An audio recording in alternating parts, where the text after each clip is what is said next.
الجنات بحلول شهر الصوم والرحمات والرضوان. ایک ضروری بات میں عرض کروں گا، اگر آپ برا نہ محسوس کریں تو میں ہاتھ باندھ کر عرض کروں گا کہ کچھ ایسے افراد ہیں جو روزہ تو رکھ لیتے ہیں لیکن سارا دن گیمیں کھیل رہے ہیں، تاش کی گڈی لے کے بیٹھے ہوئے ہیں اور فلمیں ڈرامے دیکھ رہے ہیں. اگر پوچھو تو یار یہ کیا کر رہے ہو؟ کہتا جی میں روزہ نبھا رہا ہوں. میں نے کہا تو روزہ نبھا نہیں رہا، روزے کا بیڑا غرق کر رہا ہے. یار روزہ رکھوانے کا مقصد کیا ہے؟ اللہ تعالیٰ نے مقصد قرآن میں بیان کیا ہے، کتب علیکم الصیام، تمہارے اوپر روزے فرض کیا گئے ہیں، کما کتب علی الذین من قبلکم، جس طرح تم سے پہلوں پر فرض کیے گئے، لعلکم تتقون.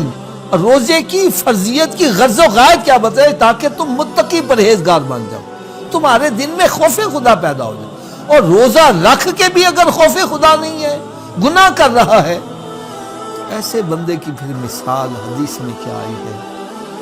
فرمایا کہ سحری کے وقت اگر ایک گدھے کا منہ باندھ دیا جائے اور افطاری کے وقت کھول دیا جائے تو گدھے کو سوائے فاقے کے کچھ بھی نہیں ملے گا.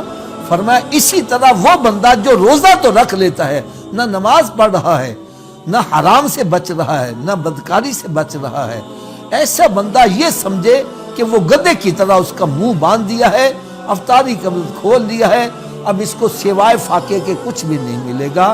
روزے کا مقصد یہ ہے کہ ہمارا تعلق رب تعالیٰ سے جڑ جائے، ہمارے دل میں خوف خدا پیدا ہو. روزہ تو ہماری تربیت یہ کرتا ہے کہ ایک بندے کو پیاس لگی ہے، حلق میں کانٹے چبھ رہے ہیں، غسل خانے میں جاتا ہے، دروازہ بند کر دیتا ہے، بالکل کوئی نہیں دیکھ رہا، پیاس لگی ہے پی لے پانی. کہتا نہیں میرا رب مجھے دیکھ رہا ہے. میں کہتا ہوں دور نہ جاؤ یار، وضو کرنے کے لیے منہ میں کلی کرنے کے لیے پانی لے کے گیا ہے، یہاں تک پانی ہے، تھوڑا سا نیچے کر لے، کسی کو کیا پتا چلے گا؟ لیکن ایک قطرہ بھی نیچے نہیں کر رہا. کیوں؟ میرا رب یہ اس کو بھی دیکھ رہا ہے. نہر میں غوطہ لگاتا ہے، نیچے چلا جاتا ہے،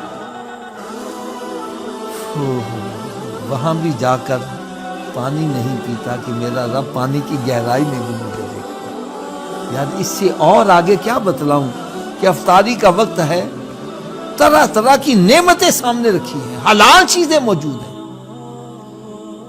اور بھوک بھی لگی ہے، پیاس بھی لگی ہے، کھا نہیں رہا. بھائی کیوں نہیں کھاتا؟ طاقت نہیں ہے ہاتھ میں پکڑ کے منہ میں لینے، کہتا موجود ہے، کیوں نہیں کھا رہا؟ حلال چیزیں پڑی ہیں. کہتا ابھی رب کا حکم نہیں ہے. روزے نے تو ہماری تربیت یہ کی ہے کہ حلال چیز بھی اس کے حکم کے بغیر ہم نہیں کھا رہے، اور یہ روزہ ہمیں تربیت دے رہا ہے. اور ہم روزہ رکھ کے تو غلط کام کریں، اپنا وقت ضائع کریں، تو یہ بڑے افسوس کی بات ہے.